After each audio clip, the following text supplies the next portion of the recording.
सुप्रभात प्यारे विद्यार्थियों, आशा करती हूँ कि सभी अपने घर पर अच्छे होंगे। आज हम करेंगे हमारे हिंदी लिटरेचर का चैप्टर 4।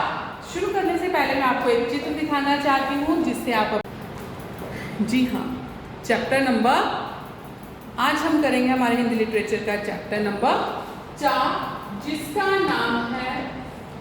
नाम बताने से पहले मैं आपको एक चित्र दिखाऊंगी जिसमें लड़का बड़ी ही मस्ती से घूम रहा है, पर आपको वो चित्र देख के नहीं समझ आएगा कि किसके बारे में बात हो रही है। मैं आपको बताना चाहती हूँ कि इस कविता के कवि भगवती चरण वर्मा जी कहना चाहते हैं कि ये जो लड़का इतनी मौज मस्ती में घूम रहा है, जो कि हमारे इस कविता का नाम भी है दीवानों की हस्ती।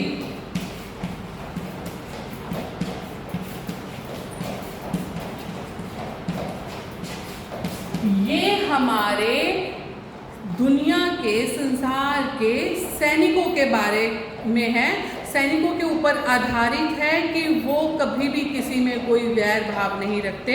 वो जहाँ भी जाते हैं खुशियाँ डालते हैं और सभी उनके मित्र हैं। जितने दिन के लिए वो मिलते हैं सबसे हंसी मजाक करते हैं, कुछ अपना दुख सुनाते हैं, कुछ दूसरों का दुख सुनते हैं, यानी कि अपने घर वालों से मिलते हैं और फिर उन्हें छोड़कर चले जाते हैं। और उन्हें नहीं पता होता कि उन्हें कहाँ जाना, उनकी ड्यूटी कहाँ लग जाए, इसलिए इस कविता को नाम दिया है दीवानों की हस्ती। तो चलिए आइए पढ़ते हैं हम इसके बारे में।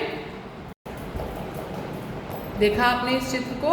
इस चित्र को एक युवक बड़े ही खुशी में मस्ती में चलते हुए है और वो इस कविता के जरिए जो भगवती चरण वर्मा जी हैं, इस कविता के कवि अपने मन के भावों को इस लड़के के जरिए हमें बताना चाह रहे हैं। क्या? तो आइए पढ़ते हैं इस कविता को। हम दीवानों की क्या हस्ती है, हम यहाँ कल वहाँ चले। मतलब हम तो क्या है, मस्त मौला है, हमें किसी का कुछ भी नहीं चिंता। हम आज यहाँ हैं तो कल पता नहीं कहाँ होंगे। मस्ती का आलम साथ चला, यानी कि मस्त हवाएं, मस्त सब चीज़ें हमारे साथ चल रही हैं। हम तो धूल उड़ाते चले, जहाँ को चल देते हैं वहाँ हमें। तो इस कवि ने इस लड़के के भांति जो बताया है वह क्या है, कौन है, यानी कि उन्होंने भगवती चरण जी ने हमारे सैनिकों को लेते हुए उनकी मन की भावना बताई है कि हम तो मस्त मौला हैं, जहाँ का ऑर्डर आ जाता है वहीं अपना बोरी बिस्तरा उठाए और उस राह की तरफ चल पड़ते हैं। इस पद्यांश में कवि ने बेफिक्र रहकर मस्ती का जीवन जीने वाले स्वतंत्रता आंदोलन के उन सेनानियों के कार्य व्यवहार एवं मनोदशा का वर्णन किया है जो कभी एक स्थान पर टिककर नहीं रहते, बल्कि जहां भी जाते हैं अपने जोश के वातावरण में खुशियां बिखेर देते हैं। तो यानी कि जब हम सबसे पहले ये कविता लिखेंगे, इसकी प्रसंग से व्याख्या लिखेंगे। प्रसंग में क्या लिखना है आपने कि यह कविता हमारे हिंदी के बसंत भाग 3 और चैप्टर 4 दीवानों की हस्ती में से लिया गया है। तो प्रसंग में व्याख्या में लिखेंगे। इसमें कवि कहता है कि जो मैंने आपको पहले बोला। नेक्स्ट है आपका, इस पद्यांश में भारत के सच्चे सपूतों का वर्णन है जो देश पर बलिदान देने हेतु सदैव तैयार रहते हैं। इन वीरों का कहना है कि हम तो आज़ादी के दीवाने, इस देश की महानता तथा गरिमा के समक्ष हमारी कोई औकात नहीं है। हम तो जहां हमें सरकार का ऑर्डर आ जाता है हम वहीं चले जाते हैं। हम तो इसकी पृथ्वी की खुशियां यानी संसार की खुशियां चाहते हैं। नेक्स्ट आता है, आए बनकर उल्लास अभी आंसू बनकर बह चले अभी, बस कहते ही रह गए अरे तुम कैसे आए कहाँ चले। यानी कि इसमें कवि कह रहा है, कवि ने मस्ती बिखेरते मत वालेपन का सुंदर चित्रण किया है तथा दीवानों ने लोगों के बीच अपने आने को उल्लास बनाते हुए लोगों की प्रतिक्रिया का वर्णन किया। यानी कि जब सैनिक लोगों को मिलते हैं तो लोग कितने खुश हो जाते हैं। अमृतसर का दृश्य देखना, वहां पर शाम की जब वो शाम को सैनिक टुकड़ियां जब वो दर्शाती हैं भारत और पाकिस्तान का आपस में मिलन, तो उन्हें देखकर जो लोग, उन्हें स्पेशल टूरिस्ट जो देखने जाते हैं वो बहुत ही खुश होते हैं और अपने देशवासियों से मिलकर बहुत खुश हो जाते हैं। अंग्रेज सरकार की निगाहों से बचते ये दीवाने अब आते हैं तो भाई बंधुओं यानी रिश्तेदारों के चेहरों पर उल्लास यानी कि खुशियां छा जाती हैं, और जब इन्हें अचानक वहां जाना पड़ता है और वो खुशियां आंसुओं में परिवर्तित हो जाती हैं। आगे है, किस ओर चले यह मत पूछो, चलना है बस इसलिए चले, जग से उनका कुछ लिए चले, जग को अपना कुछ दिए चले। तो इस कविता में, इस पंक्तियों में कवि कहता है कि आज़ादी के लिए दीवाने लोगों को अपने आने जाने के बारे में बताते हुए कहते हैं कि वह कहाँ और किधर जा रहे हैं उन्हें कुछ भी मालूम नहीं, अर्थात स्वाधीनता की राह पर हेतु बढ़ने वालों के लिए कोई राह निश्चित नहीं होती। हमें नहीं पता अगर हमें ऑर्डर आया हमने कहाँ जाना है कहाँ नहीं, तो वे अपने लक्ष्य प्राप्ति हेतु किसी भी राह पर चलते हैं। वे इस संसार के लोगों से उनके दुख लेकर खुशियाँ देकर जाते हैं और उनकी भावनाएं लेकर आगे की ओर बढ़ते हैं। तो नेक्स्ट है आगे, दो बात कही दो बात सुनी, कुछ हंसे और फिर कुछ रोए, छक्कर सुख दुख के घूंटों को हम एक भाव से पिए चले।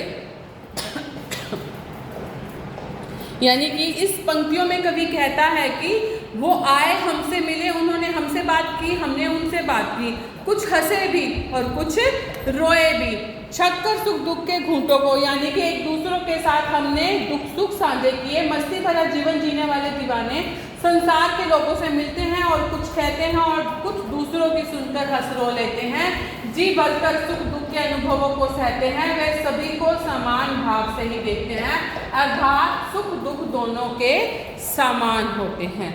नेक्स्ट है, हम भिखमंगों की दुनिया में स्वच्छंद लुटाकर प्यार चले। स्वच्छंद यानी कि पूरा अपना प्यार लुटा चले, जो हर समय भगवान से कुछ ना कुछ मांगते रहते हैं उनको हम अपना प्यार देकर चले। हम एक निशानी सी उर पर ले असफलता का भार चले, यानी कि अगर हम किसी चीज़ में सफल नहीं होते तो उसका भार अपने मन के ऊपर ले चले। तो इस पंक्तियों में कवि कहता, स्वतंत्रता पाने को अपना लक्ष्य बनाए, मनमोजी स्वभाव वाले दीवाने लोग जहाँ पर भी गए वहाँ दीनहीन तथा अभावग्रस्त जीवन जीने वाले लोगों के बीच अपना प्यार उन्मत्त रूप से लुटाया, पर उनके हृदय पर एक ही असफलता की निशानी है कि अत्यधिक प्रयत्न करने के बावजूद भी वह स्वाधीनता प्राप्त ना कर सके, यानी कि उनको हमेशा किसी न किसी के अधीन रहना पड़ता है, पर वो सब जहाँ भी जाते हैं वहाँ पर ही प्यार लुटाते हैं। नेक्स्ट है, अब अपना और पराया क्या, आबाद रहे रुकने वाले, हम स्वयं बंधे थे और स्वयं हम अपने बंधन तोड़ चले। यानी कि वो जो सैनिक हैं, यानी कि कवि सैनिकों के हृदय के मन की इच्छाओं को बताते हुए कह रहा है कौन अपना है कौन पराया, क्योंकि जहाँ पर भी उनकी ड्यूटी लग जाती थी वहाँ पर उन सबको सबके साथ मिलकर रहना होता था, कोई अपना कोई पराया नहीं होता था, वो सबको समान रूप में समझते थे। किसी भी प्रकार का कोई भेदभाव अर्थात जाति वर्ग संप्रदाय धर्म आधार पर उनके मन में किसी भी प्रकार का कोई भेदभाव नहीं था।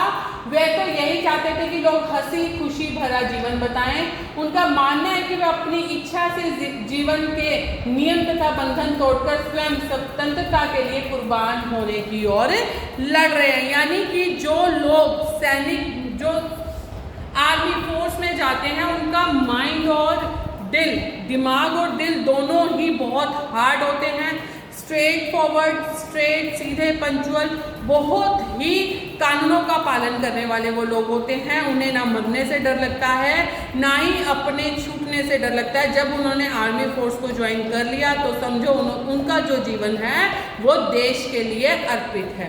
तो इससे हमें पता चलता है कि मैं आपको एक चीज़ और इसके साथ एक गतिविधि कार्य भी देना चाहती हूँ कि आप एक सैनिक के जीवन के बारे में लिखें। सैनिक के जीवन के बारे में आप एक अनुच्छेद लिखेंगे जिसमें आपको पता चलेगा कि एक सैनिक की जिंदगी किस प्रकार की होती है। आप वो लिखेंगे, क्या उसकी इच्छा होती है, क्या वो चाहता है और क्या उसके साथ होता है, वो लिखेंगे।